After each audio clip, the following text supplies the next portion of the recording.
शुरू करते हैं आज की तफ्तीश। छत्तीसगढ़ के प्रमुख शहरों में से एक है बिलासपुर। ये है बिलासपुर की जीवनदायिनी नदी अरपा, जो अब खुद ही मरने की कगार पर है। इसका एक नाम अंतः सलीला भी है, यानी रेत के अंदर से बहने वाली नदी। मसलन अक्सर ऐसा होता था कि अरपा में सिर्फ रेत दिखाई देती थी, पानी नहीं। लेकिन हाथ से जरा सी रेत हटाने पर साफ पीने लायक पानी ऊपर आ जाता था।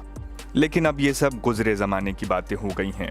अरपा नदी से पानी गायब हो जाने के कई कारण हैं, जिनमें से सबसे महत्वपूर्ण है अवैध बेतहाशा रेत खनन। राष्ट्रीय हरित प्राधिकरण एनजीटी के निर्देशानुसार लाइसेंस या पर्यावरण मंजूरी के बिना रेत खनन की मनाही है। ये भी निर्देश है कि पुलों और आवासीय क्षेत्रों के आसपास खनन न किया जाए। नियम कहता है कि रेत निकालने के लिए मशीनों का इस्तेमाल नहीं किया जाना चाहिए। नदी में 3 मीटर से ज्यादा खनन नहीं किया जा सकता। बारिश के मौसम में रेत खनन नहीं किया जा सकता। सामान्यतः अक्टूबर से अप्रैल तक ही खनन की अनुमति होती है। नदी के किनारे सूखी जगह से ही रेत निकाली जाएगी, पानी या बहाव क्षेत्र से नहीं। सिर्फ शासन द्वारा निर्धारित एरिया में ही खनन किया जा सकता है, उसके अलावा कहीं नहीं।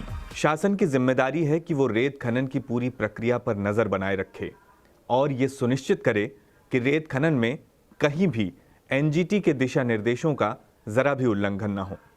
लेकिन जब इन नियमों की अवहेलना कर एक्सेस रेत निकाली जाने लगती है, तब उसे ही कहते हैं अवैध रेत खनन। 2019 में प्रकाशित यूएनईपी की एक रिपोर्ट के मुताबिक दुनिया भर में सबसे ज्यादा अवैध रेत खनन करने वाले चोटी के 2 देशों में से भारत एक है। देश भर में बड़े पैमाने पर हो रहे अवैध रेत खनन की निगरानी एक बड़ा मुद्दा है। खनिज विभाग, प्रदूषण नियंत्रण बोर्ड, सिंचाई विभाग, पुलिस विभाग सभी खनन की निगरानी के लिए जिम्मेदार हैं। अरपा नदी में कई ऐसी जगहें हैं जहां रेत खनन की मंजूरी नहीं होने के बावजूद धड़ल्ले से रेत निकाली जा रही है। जिन जगहों पर रेत खनन की मंजूरी है, वहां भी नियमों की खुलेआम अनदेखी की जा रही है। सब कुछ प्रशासन के संज्ञान में है, लेकिन ऐसा लगता है कि विभाग के अधिकारियों द्वारा रेत चोरों को अघोषित छूट प्राप्त है। सीधे शब्दों में कहें तो अवैध रेत खनन रोकने के लिए जिम्मेदार विभागों और अधिकारियों की सहमति से ही अवैध रेत खनन फल फूल रहा है। सब जानते हैं कि अवैध रेत से मोटा मुनाफा होता है। 2 नंबरी इस मुनाफे का एक बड़ा हिस्सा इनकी जेबों में तो जाता ही होगा, वरना आखिर ये कैसे संभव है कि अवैध यानी चोरी की रेत से भरे 25 ट्रक रोज सड़कों से गुजरते हैं और किसी विभाग की कभी उन पर नजर ही नहीं पड़ती। हालांकि रेत चोरों को मिल रहा राजनीतिक संरक्षण और कहीं कहीं पर तो खुद नेताओं द्वारा अवैध रेत चोरी करने का काम किया जाना भी इसकी एक बड़ी वजह है। क्या है रेत खनन की निगरानी प्रक्रिया? अवैध रेत खनन को रोकना और चोरों पर नकेल कसना कोई बहुत बड़ा मुश्किल काम नहीं है। वो ऐसे कि कौन सा ट्रक किस घाट से कब कितनी रेत लेकर निकलेगा, ये सब पहले से तय होता है। दरअसल खनिज विभाग एक रेवेन्यू स्लिप जारी करता है, जिसमें गाड़ी का नंबर, ड्राइवर का नाम, कितनी रेत लोड होगी, बाकी ऐसी जानकारियां पहले से दर्ज होती हैं। तो विभाग को सिर्फ इतना करना है कि रेत घाट से बाहर आने वाले सभी रास्तों पर चेक पॉइंट लगाकर पर्ची यानी रेवेन्यू स्लिप और रेत लेकर निकल रही गाड़ी का ईमानदारी से मिलान करना है। दरअसल इस पूरी जांच प्रक्रिया में सिर्फ इस ईमानदारी की ही कमी दिख रही है।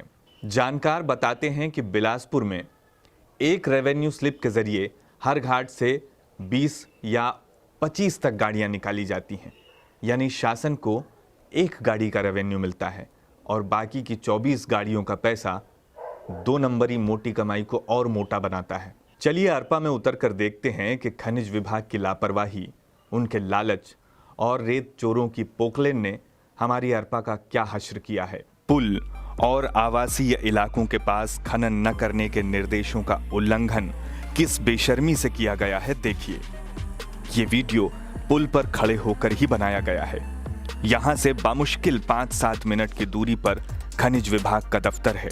नदी में अवैध खनन से पोखरनुमा गड्ढे बन गए हैं। नदी के बीचों बीच भारी वाहनों के बार बार आने जाने से कई रास्ते बनकर दिखने लगे हैं। इतनी खुदाई हुई है कि मिट्टी के टीले सरीखे बन गए हैं। निर्माण कार्यों से जुड़े जानकारों का कहना है कि बिलासपुर में रिवर व्यू के पास की रेत भी बेची जा रही है। कोई और नहीं, सत्ता पक्ष से जुड़े एक विवादित नेताजी ही यहाँ रेत बेच रहे हैं।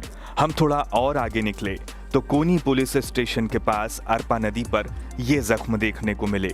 यहाँ भी बेतहाशा खनन के निशान मौजूद हैं। ये अरपा नदी के किनारों पर बनी विंग वॉल है। अवैध रेत खनन से हुए कटाव ने इसके नीचे की जमीन ही गायब कर दी है। इसी रास्ते में कुछ जगहों पर ये विंग वॉल टूटकर गिर भी चुकी है। अवैध खनन से प्रभावित जिन जिन घाटों का हमने मुआयना किया, वहां लगभग सभी जगहों पर ऐसे पाइप देखने को मिले। रेत चोर इनसे नदी के भीतर ही अपने लिए अस्थायी पुल बनाते हैं। थोड़ा और आगे बढ़ने पर कछार गांव के पास अरपा नदी का और बुरा हाल देखने को मिला। यहाँ कई जगहों पर रेत पूरी तरह से गायब हो गई है। अब यहाँ पैर पटकने से धूल उड़ती है। कुछ जगहों पर रेत चोरी करने के बाद कई मीटर तक मिट्टी भी खोद ली गई है।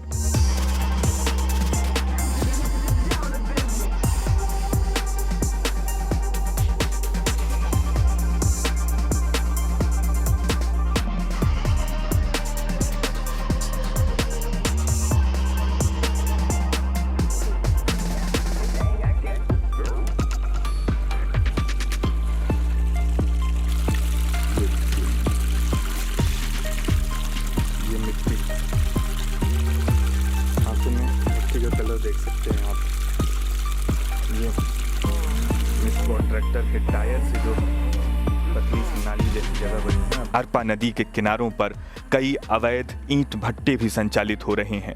ये सारा अवैध काम खनिज विभाग और प्रशासन के सामने हो रहा है। सब कुछ सबके संज्ञान में है, पर न इसे पहले रोका गया था और न अब रोका जा रहा है। अभी अभी अरपा के 3 घाटों पर रेत खनन के नए ठेके आवंटित हुए हैं। ये तीनों घाट शहरी क्षेत्र से बाहर हैं। शहर से रेत गायब हो जाने के बाद अब दूसरी जगहों से भी रेत गायब करवाने की तैयारी है।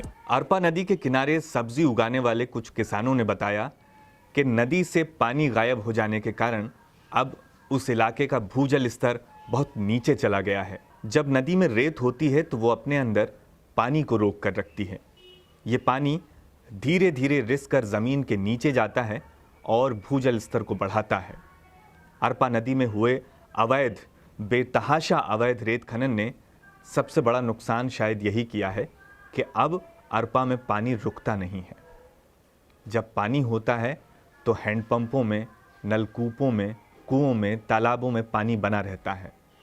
ग्राउंड वाटर लेवल को रिचार्ज करने का अपना महत्वपूर्ण काम अब हमारी अरपा नहीं कर पा रही है। अवैध रेत खनन को रोकने का कोई प्रभावी तरीका अब भी प्रशासन के पास नहीं है। जो तरीके पहले से मौजूद हैं उन्हें ईमानदारी से लागू करने की नीयत ही दूर दूर तक नजर नहीं आ रही। तफ्तीश में आज हमने समझने की कोशिश की कि अवैध रेत उत्खनन ने अरपा नदी को कितना और कैसे नुकसान पहुंचाया है। आने वाले अंकों में हम अरपा और उसके संरक्षण को लेकर अन्य पहलुओं पर भी चर्चा करेंगे और विशेषज्ञों से भी उनका मत जानने की कोशिश करेंगे। आपको हमारी खबरें कैसी लग रही हैं, कमेंट करके ज़रूर बताइएगा। यदि आप ये वीडियो YouTube पर देख रहे हैं तो हमारे चैनल को सब्सक्राइब करें। वीडियो अच्छा लगा हो तो उसे शेयर भी कर लें। यदि आप हमें Facebook पर देख रहे हैं तो हमारे पेज को लाइक करें। आप हमें ट्विटर और इंस्टाग्राम पर भी फॉलो कर सकते हैं। जल्द मुलाकात करता हूं तफ्तीश के अगले अंक में। तब तक के लिए नमस्कार।